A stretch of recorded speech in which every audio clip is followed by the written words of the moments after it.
There is a photograph, more than 100 years old, of a man standing at the corner of a stone farmhouse, pointing at the ground along his foundation where not one green thing grows.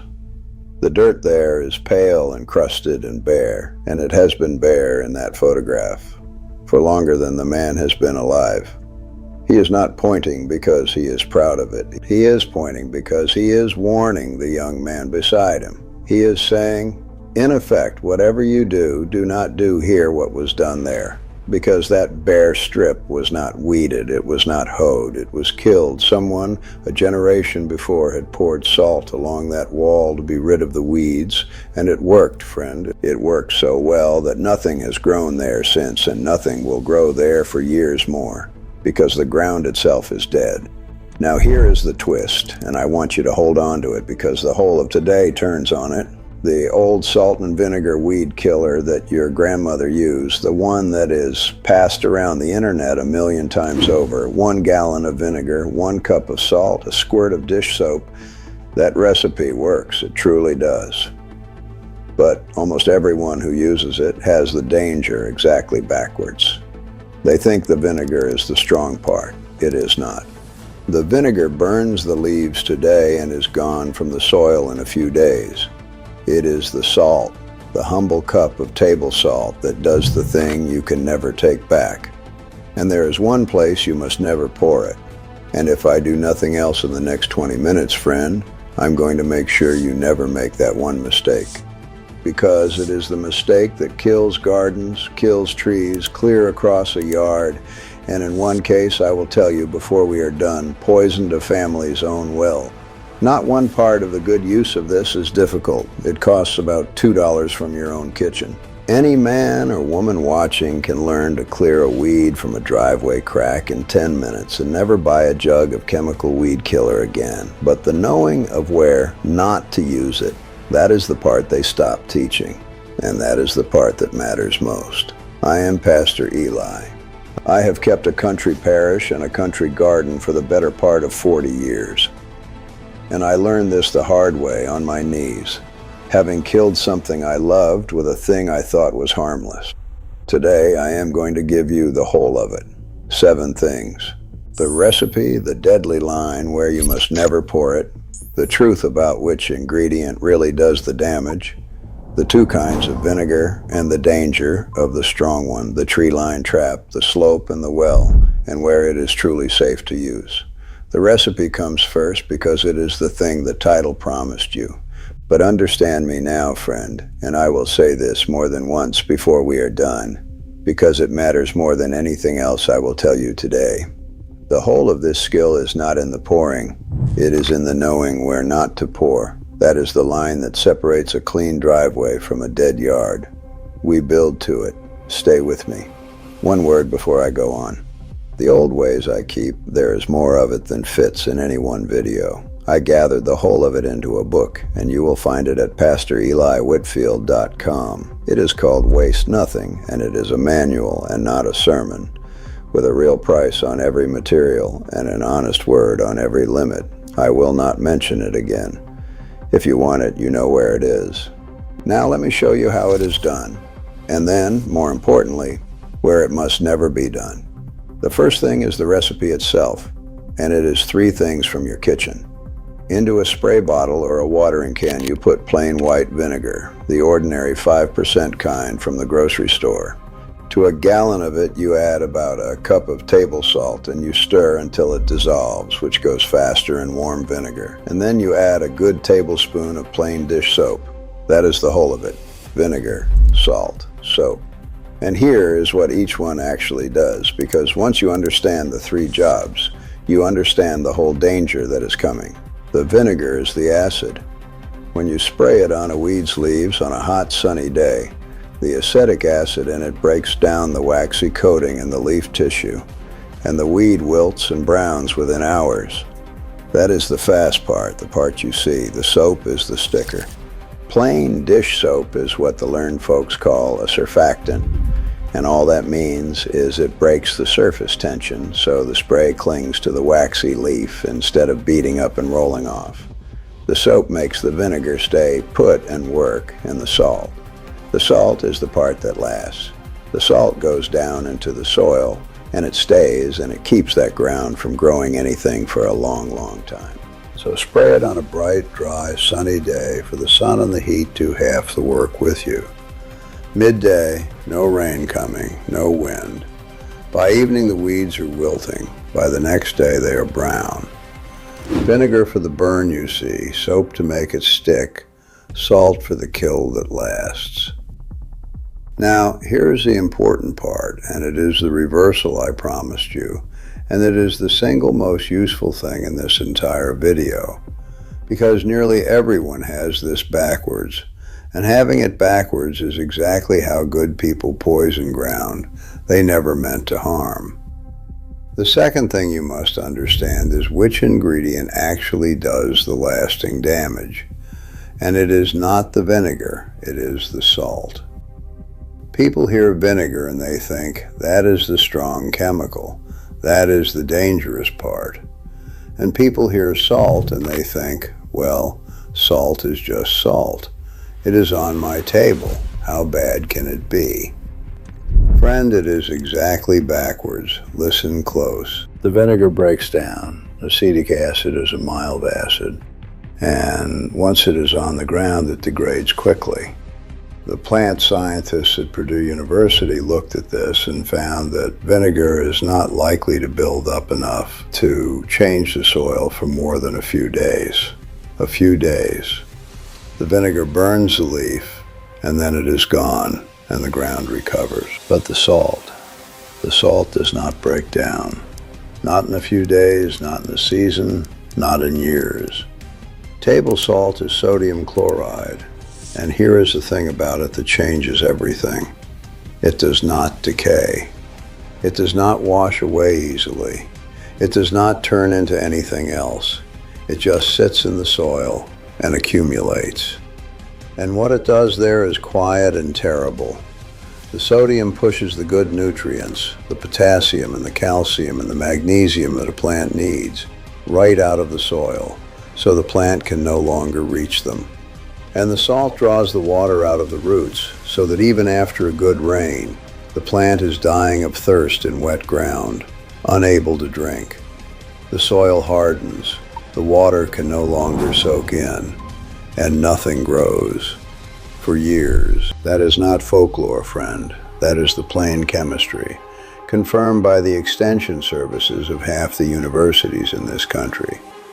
The famous recipe works, yes. But it works because of the salt, and the salt is the very thing that does not leave. So every cup of salt you pour is a decision that lasts not for this summer, but for many summers after. Say it with me and remember it. The vinegar visits, the salt stays. The third thing, then, is the deadly line, where you must never pour this. And this is the heart of the whole video, the thing I have been building you toward.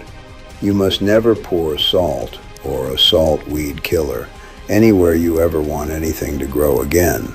Not this year, not for years. That sounds simple. It is not, because the ground does not stay where you pour it. And here is where good people cause harm without meaning to. Never in a garden bed, never in a flower bed, never in a lawn. Never where you plan to plant next spring or the spring after. Once the salt is in that soil, your tomatoes will not grow there, your grass will not grow there, and there is very little you can do to hurry the salt back out. It has to slowly leach away with years of rain, and in a dry climate it can sit poisoning the ground for 10 years or more. And here is the part that catches even careful people, and it caught me. I will tell you plainly because I would be a poor shepherd if I hid my own mistakes from you. Years ago I had a stubborn patch of weeds at the edge of my vegetable garden, right at the border, and I thought, I will just treat the very edge, the weeds along the fence, and keep it well away from the good soil. And I salted that edge. And it rained that week, and the salt dissolved in that rainwater ran 3 feet into my garden and killed the end of a row of beans my wife had tended since April, and stunted that corner of the bed for 2 seasons after. I did not pour salt on my beans. I poured it 3 feet away. But salt does not stay where you put it. It travels with the water. And that is the mistake I will not let you make. Before I give you the last 4 things, and the worst of the mistakes, and the man who poisoned his own well, let me pause for a moment. If these old ways are worth something to you, subscribe and walk along with me. I put out one of these every week, and it costs you nothing. Now, here is where this stops being a driveway lesson and becomes something more serious. Everything I have told you so far, your grandmother could have told you at the garden gate. What comes next in these last 4 pieces is where good, careful, well-meaning people do real and lasting harm, because nobody ever warned them the way I am about to warn you. Stay with me, friend. This is the part that matters most. The 4th thing is the 2 kinds of vinegar, because there is a strong kind sold now that your grandmother never had, and it carries a real danger. The vinegar in your kitchen is about 5% acetic acid. It is mild.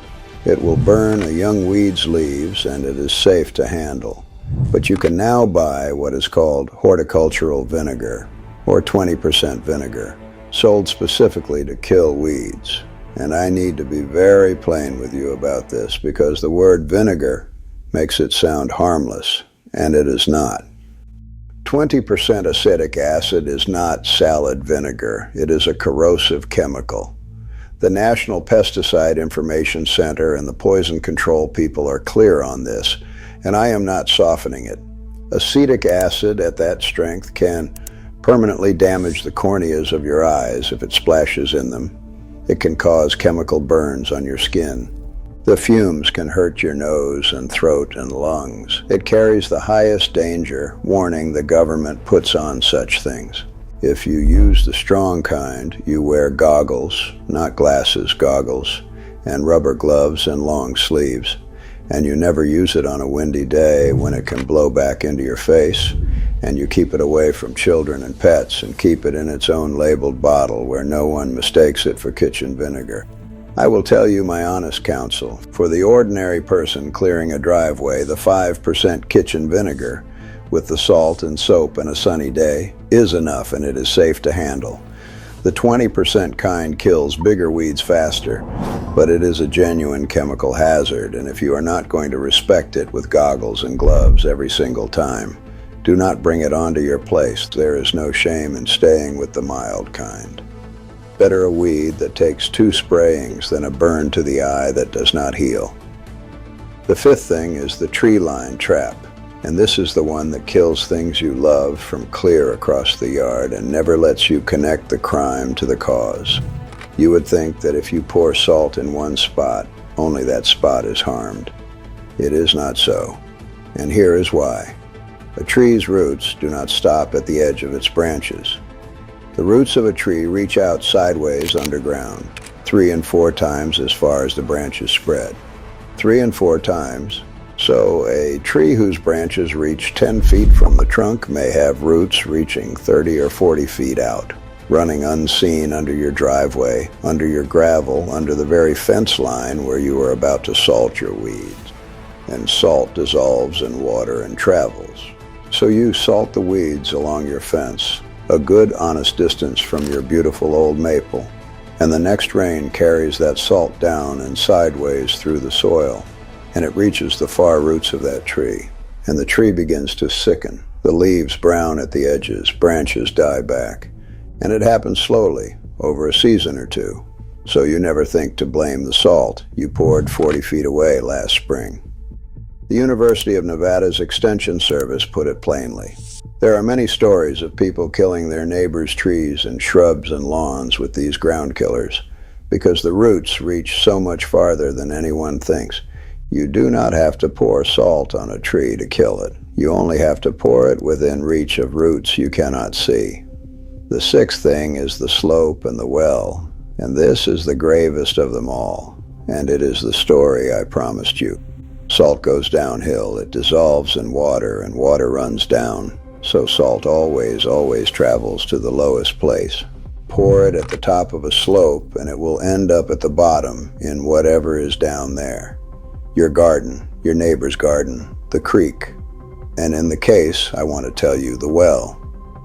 There was a man, and this is the kind of thing that happened more than folks know, who had a gravel drive on a slope above his house and weeds in the gravel, and every year he salted that gravel heavy to keep it clean, year after year. And down the slope, below the drive, was his hand-dug well, the water his family drank. And the salt he poured on that gravel year upon year dissolved with every rain and ran down through the ground, downhill the only direction water goes, until it reached the water table that fed his well. And one summer the family's water began to taste of salt, faintly at first, then plainly, and they could not understand it, until someone who knew the land looked at the drive above and the well below and understood what 20 years of salting had done. He had not poisoned his well on purpose, he had poured salt on his driveway. But water runs downhill, and it carries the salt with it, and it does not care what is waiting at the bottom. So before you ever salt a spot, you look uphill and you look downhill.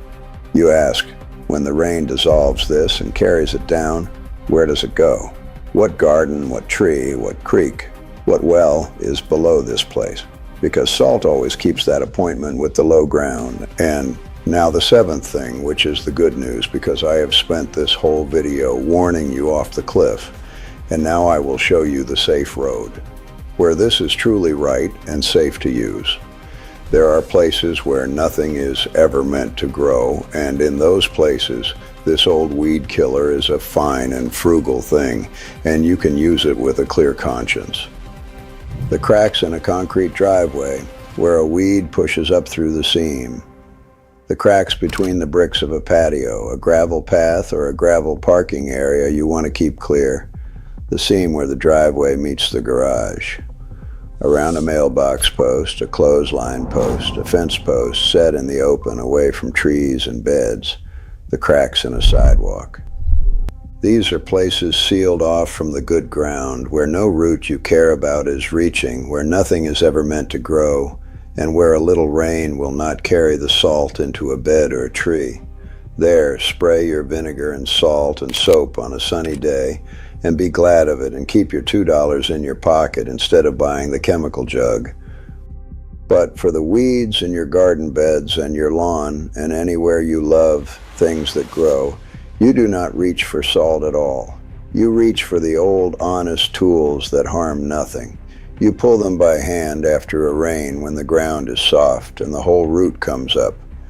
You lay down a thick blanket of mulch, 3 or 4 inches of wood chips or straw, that smothers the weeds and feeds the soil instead of poisoning it. You pour boiling water, plain water off the stove, straight onto a weed in a path, and it kills it to the root and leaves nothing behind but wet ground. For the beds, friend, the salt is never the answer. The salt is only for the dead zones, the concrete and the gravel and the stone, where dead is what you want. Now let me take a moment, because here is where it all comes together.